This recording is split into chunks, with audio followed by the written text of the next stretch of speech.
Welcome to my fourth episode of my new show called In the Know with Nick. I have an absolute amazing guest here with me today. I'm very, very excited to introduce Anna Lovec with the Alchemy Company. How are you, Anna? I'm great, Nick. How are you? I'm doing so good. Thank you so much for coming to join me today. Yeah, thanks for having me. Yeah, we're gonna have a lot of fun today. I'm super excited. So just a quick overview again, as I'm getting more into this, podcast that I've recently launched. I'm bringing on these very influential people that are really just pillars in our community that have amazing stories, and I'm just asking them to share their story with us so we can learn from them and just have a really fun conversation. So again, today I'm here with Anna, and she is the broker owner of the Alchemy Company. And Anna, if you could just give us a little background on yourself and just give us a little intro on who you are. Well, yeah, I'll start by telling you who the Alchemy Company is and what we do. So okay. Alchemy means in a broad sense, taking something ordinary and turning it into something extraordinary. Okay. And so that's how the name, the Alchemy Company, came to be. I love that. What do we do? Everybody wants to know that, right? So we are an independent transaction coordinating company. Okay. I am a broker. I run the company like a brokerage, but I like to call us a transaction brokerage, which is not a technical term. Okay. Just a term that I use because it represents what we do. Okay. And so then what is a transaction coordinator? We handle all of the paperwork from contract to close for other agents and brokers in the industry. So we're actually a B2B. Okay. Well, I mean, I've, been in real estate 20 years myself. You've been in the business a long time as well. You were an account executive, I think, before you started this company, correct? I worked in wholesale lending. Okay. So that's where my career started. Okay. And kind of how I got into this volume game. Okay. And we'll get into that a little bit. But I guess I've seen so many different, the real estate agent that does the whole thing by themselves, the independent, that thinks they can do it all and do all the paperwork. And then there's like the true pros that they align themselves with people like you guys that have that back end, the TC that really makes them shine through the transaction. I can tell when there's a rockin' TC in the transaction, it like makes a huge difference when someone's buying a house for sure.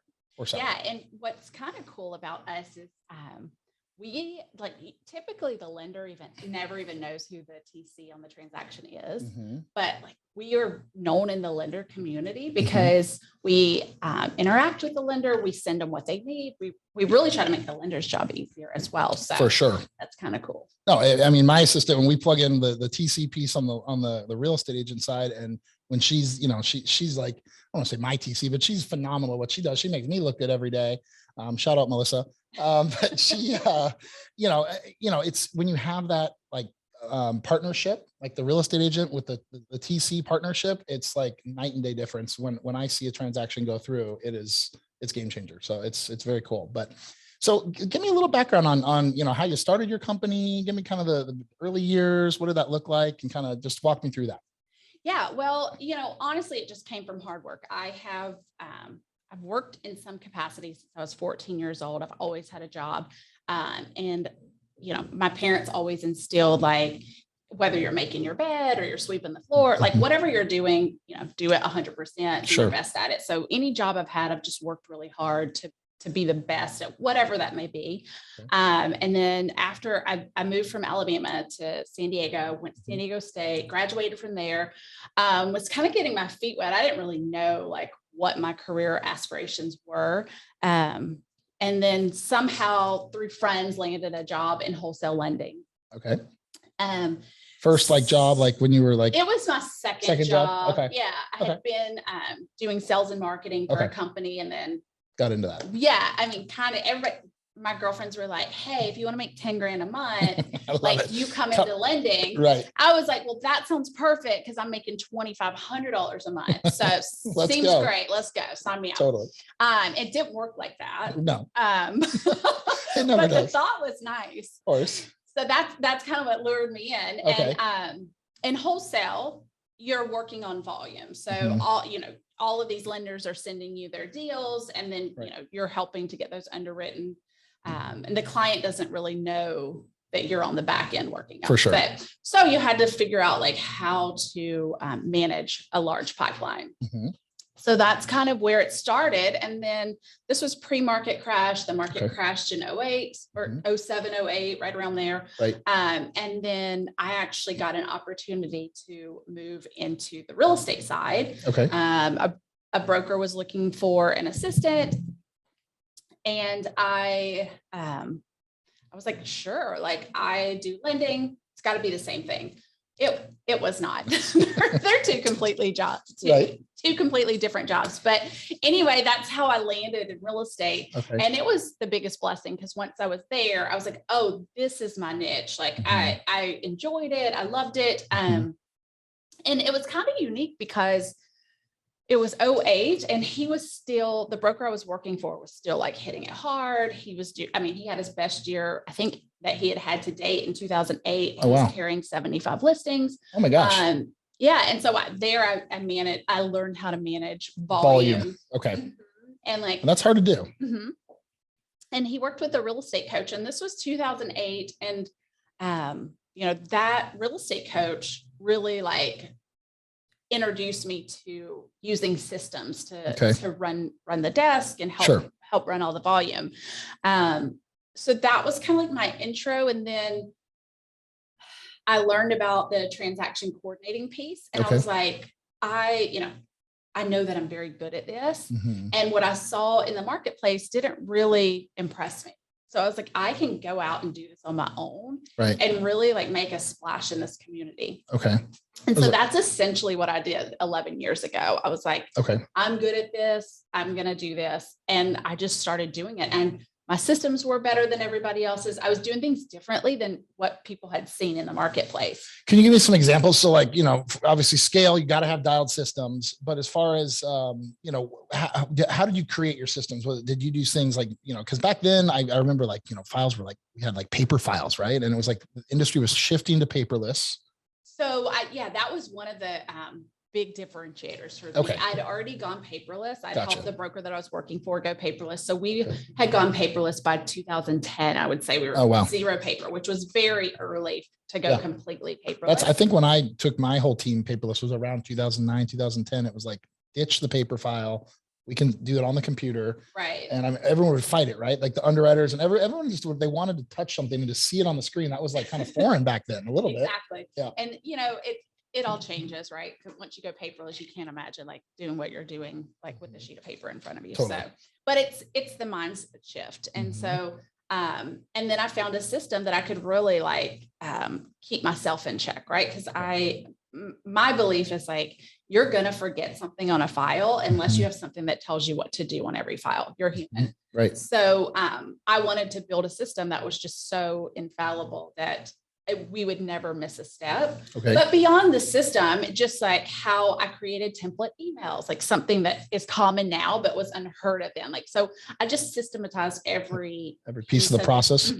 Nice. And so every time an email went out, it looked pretty, it looked nice, but also had all the information. And I never missed any information because it was templated. So I wasn't like recreating the wheel every single email. So I was saving myself time, but also making sure that every time it was perfect. So, my template emails might have like 10 things on there that I have to delete. Sure. But, it's faster to grab the template and just delete whatever isn't relevant. Yeah. The template, just like the thing that is going to cover anything that could possibly be in a transaction. Sure. In fact, we use templates too. I mean, that's, we're open in escrow. We communicate with escrow. It's, grab it. Well, actually I mean, my system, but she'll grab those templates and push those out. And it's just efficient. It's fast. It's smart.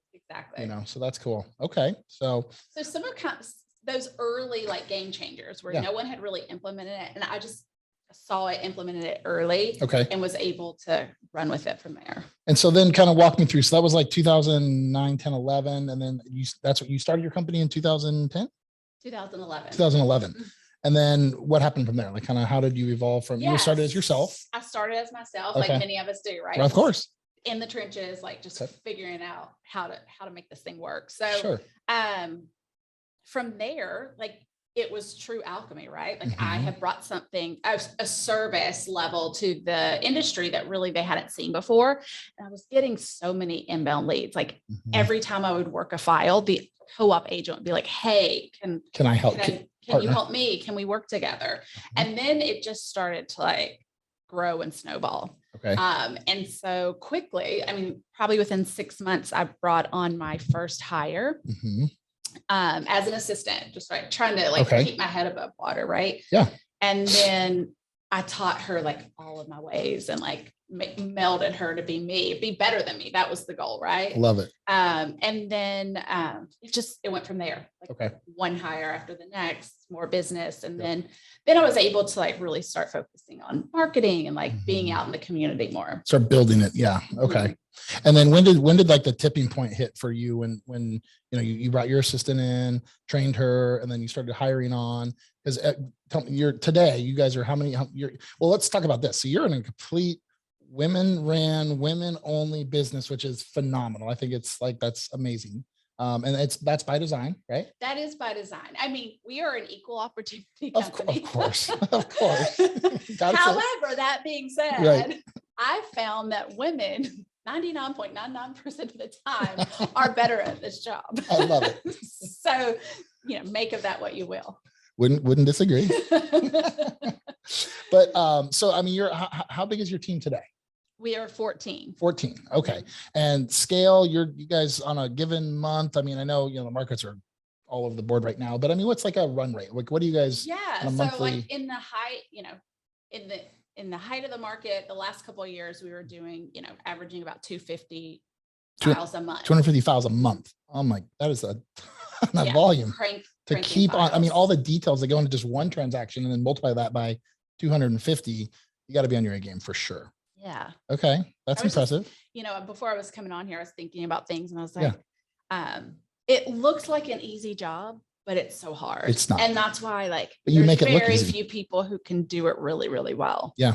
Well, and the ones that do it well, they stand out. Exactly. So to our real estate community out there, you guys, I think you're fairly, now that you're a, highly sought after, proven, successful TC company, you don't just bring on any real estate agent. You almost have to vet them out a little bit. Is that right? You guys do like a little bit of when someone, if I was to refer you to someone and say, hey, go meet Anna and her company, do you do some sort of a formal process to like make sure you want to work with people? Like they got to be a good fit for you guys? Yeah. So, one thing that we've gotten really good at over the years is our onboarding process and just making sure from the beginning that we're a good fit for the agent. The agent's a good fit for us because it is such a crucial part of the transaction that, we don't want an agent to make a change if we know that we're not going to be the right fit for them. So, I really spend time in the beginning going over everything we do from like day to day, like, hey, on this day, we're going to do X, Y, Z for you. On day 3, we're going to be doing this. Okay. And then I also go through the things that we don't do. Hey, here's what's still on your plate because we're not a catch-all. So you're still going to have to be negotiating repairs for your clients. You're going to have to give us verbiage here. Like there's certain things that just, the buck stops with the agent. Of course. So going over those things, because once if we start out on the right foot, we have the open communication, everybody knows what the expectations are. That's how we, move forward in a fruitful long-term relationship. Sure.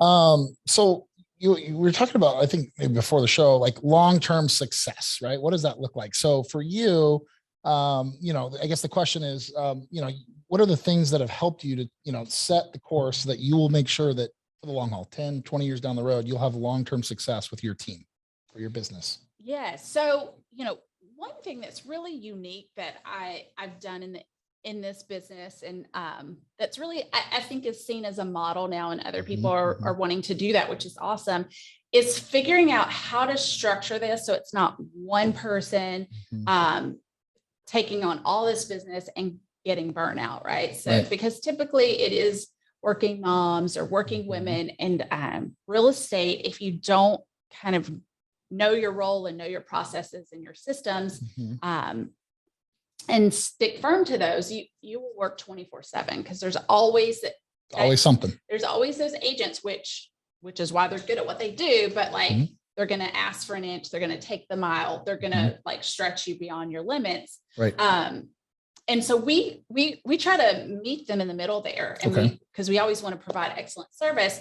But what we've done is instead of having one TC on a file, you have at least 2 TCs on a file. So, you're kind of splitting that workload, if you get sick, people get sick. If you want to go on a week vacation with your family, like you can still have a life outside of just those files, because when you're independent, that is the hardest part. There's no breaks. Right.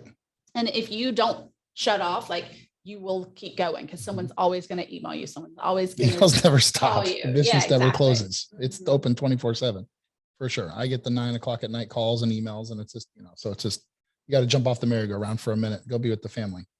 Let's talk about family for a second. So you're a rock star mom. I know this because I know your kids. You got 3 little ones at home, or they're getting bigger, but you have 3 little kiddos. How does that work into, because I mean, you've got your company, you've got your family, you got to juggle it all. There's only so many hours in a day. Let's talk about how you're able to successfully be the amazing mom that you are, and then run this, successful company. That's a lot of balls in the air. Yeah. So I would say I run my life a lot like my business. Okay. And it's very systematized. So everything is the same in our house every day. Okay. Wake up times, okay, bedtimes, like what we're, everything's very planned out. Okay. So that Structure definitely helps. But obviously, a huge help is our community, which right. For those of you who don't know, Nick and our neighbors. We live right by each other. It's phenomenal. So depending on, your support system, your village, like asking other people for help when you need it. I mean, I definitely am probably like leaning on some of the other moms more than other people for like, my kids need a ride to pick up, whatever. Pick up. Sure. Exactly. So a lot of that. And then my husband, their dad, is also very involved and helps me a lot as well. So okay. Yeah. He's extremely hands-on. I mean, really like all the people working together to make it work. Yeah. It takes a village, as they say. Well, you make it look easy. So you did good. So, okay, let's go back to TCs and obviously, and again, we touched on this already, but, real estate agents out there that maybe have a TC, like, are you marketing to grow your business and go after more real estate offices, or how do you plug in within the real estate community to try and attract new business to you guys? I guess is a better way to ask that. Yeah. I mean, is it word of mouth? All of the above. So, I mean, word of mouth is great, right? Okay, because if one of your clients tells another agent that you're phenomenal, that goes a long way. Sure. Just like any business. Sure. But we're also at all the events where, I mean, if there's a real estate event in San Diego, like you're going, I'm going. You're going. And I've been going for 11 years. Yeah. So, I mean, that's a lot of it, right? Just always showing up being out and there. like every day, every month, every year, and just the consistency, right? So if you do anything consistently, it will eventually like start to pay off. Absolutely. Good. So, any other stories or tips that you want to share on, just on being a women ran business? I think that's such a unique thing. There's plenty of them out there in all different spheres, but, to listeners that may be either trying to start or get into that space, is there any suggestions you would give for being in that space? Women ran companies that are 100% women businesses? Well, I think as you build any business, it's very important to make sure that you are bringing on the people that are the right fit and culture for your business. So, I think that that's one thing that sets us apart is I've been very careful with who I've brought on board, because I'm out in the community selling us as the very best TCs in the marketplace. So when we onboard a client, they better be working with the very best TCs in the marketplace. Absolutely. Otherwise, you onboard a client, you lose them. Sure. So, and nobody wants to do the churn and burn, right? No. So I would say, aside from everything I've done, the real bread and butter are the TCs that the agents get to work with. They are truly the best in the business. And, I've done that very carefully to make sure that we've brought on the right people. Love it. Are these people you've trained up? Are they kind of like when you meet someone and hire them, are they new in the business? Are you bringing them on? They've already got experience, or a combination of both? We've done both. Okay. So I would say at this point, we're definitely looking for people who already have a lot of experience. Okay. But there again, we're not really looking for TCs. Like that has always happened organically, because I'm not going to bring someone on or grow just for the sake of growing. Like it has to all fit and meld and mesh together. and you really have to let that happen organically. Well, that speaks a lot to your culture with your company is, you're not, a lot of companies, they just want to grow. It's all about the numbers. And so we got to add bodies, build, and be the biggest or whatever. And biggest isn't always best. Culture is such a big thing. And you sound like you have just a phenomenal culture with your team that you have. Are you, with the real estate agents that you have, can you frame that up for me a little bit? So how many, if you had to guess, or maybe this number, total real estate agents in your network are you guys actively working with? I mean, you mentioned 250 closings. You got to have a lot more agents to be closing that kind of business. I would say we probably have about 450 clients that were like actively, but like anything, some of those clients might be doing 80% of the business. Right. Of course. You got your rock stars, your top 10 that are doing like, a lot of the business. Okay. But that's still a lot of, and are you, but we're not, I mean, we will definitely take on a solo agent who's, doing 6 deals a year. Like, that's great. Like as long as they're a good fit for us, like we love to help. It's all about the person, right? Mm-hmm. Yeah. Okay, cool. Do you want to go a little deeper into challenges that you feel like are within the real estate and TC industry? Yeah. So, I mean, I think we touched on that when I talked about the challenge for this specific position. Well, it's for every real estate position and lending and anything in the industry, because it's like a go, high pressure position. But this role is typically working moms or working women. Okay. So and the time. So it's that time, like how to balance that. And so I think that's what we've done great at Alchemy is over the years, figure out how to really create that balance within a desk, because I see us, our business works a lot like escrow, whereas I see it as like different desks. And so, managing those and like creating balance within the desk. And that is why we have TCs, like our Mendora, who's been with me the longest. She had her 10-year anniversary with Alchemy at the beginning of the year. Oh, wow. So, and pretty much all the TCs, like once they onboard, they're with Alchemy for life. I mean, hopefully, right? We're still going, but because it's a way for them to kind of run their own business, but with this structure that's already there. So they're not having to reinvent the wheel, worry about the business side, all of those pieces. And is everyone working remotely? Was that pre-COVID, after COVID? Pre-COVID. So it's always been structured that way since we started. Okay. And that is another benefit for working moms, because they can, they might get up at 5 a.m. to do emails. Sure. But then they can get their kids to school, they can pick them up for lunch or go to practice. Like, sorry. But yeah, so flexibility in their schedule. Yeah. So, people talk about life by design. Well, that's business by design. Okay. I love that. Yeah. That's a huge, COVID taught it, it's like, you don't always have to go into an office, but the fact that you're already doing that prior, speaks a lot. You guys figured out and you had systems in place. Your technology, what kind of, are you using like specific software that like helps you guys with your organization? Did you design this, or is it off the shelf stuff? Like, how did you develop your day-to-day for your desks? Yeah. So I used a pre-developed system that was 100% customizable. So I've actually been using the same system since I started the business, which is kind of crazy. But I knew when I started the business exactly how I needed the software to run. Okay. So I was able to build it out from there. Okay. And then once you the hardest part is having people buy into systems, right? They want to do it their own way, or they think they have a better way. Right. Once you teach someone the system that we built and they realize how good it is, everybody buys in. And then like people can't do it without the system, right? Yep. I've had systems I built years and years ago, and then, people that worked with us and then they went and worked somewhere else, and I found out they took the system, they took it over there. And, it's like when you have something that it's not broken, you're not going to fix it, right? Exactly. You're just going to keep doing it the way you've done it. So and we've added some layers on, but that like core system is still there functioning what most everybody uses. Okay. What is your take, this kind of off the cuff here on,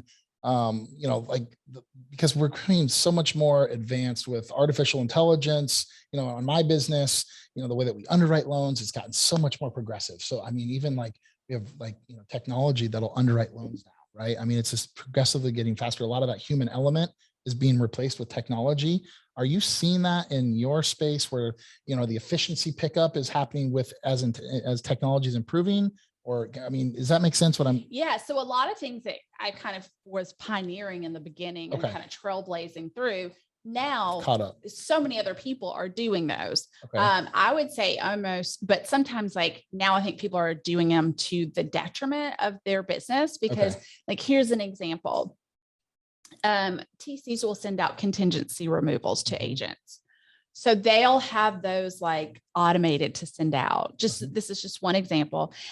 Well, we don't automate those because things change in the transaction. So we like want to keep that personal touch of like knowing what's going on in our files, looking out for our clients, and the clients recognize that and respect that because we're truly a part of their deal versus just putting it into a system and letting the system like do all the work. Run. Yeah. All the automation. Okay. So it's like, you want to be systematized and automated, but you also like, if you're going to, it depends on what you want in the marketplace, right? Sure. Like, so if you just want an automated cheap product, like that's what that's just not who we are. So you want to be Walmart, you want to be Target, Nordstrom's, whatever, like what level of service and what you're going to pay depending on what you're going for. Okay. Very cool. Do you have anything else you want to touch on related to Alchemy? Your business? I mean, you've got a phenomenal story and I appreciate your time very much because you're a busy lady. No, I mean, I really attribute all the success of Alchemy to our TCs because without them, like the people, we would be nothing. Right. Yeah. I can go out there and I can talk to people and I can like get our brand awareness up, but like, it's all about the TCs. Absolutely. But they also want to work for someone like yourself. That's, a phenomenal leader. So, I mean, it speaks volume. I try to make it easy for them, right? You attract good people. That's good. And you have a great team. So, for those that haven't given the Alchemy Company a chance, get in there, give them a call. All your information will provide, for people to be able to easily get in touch with you. So, I've had a great time chatting with you and I thank you for coming and hanging out with me. Yeah. All right, cool.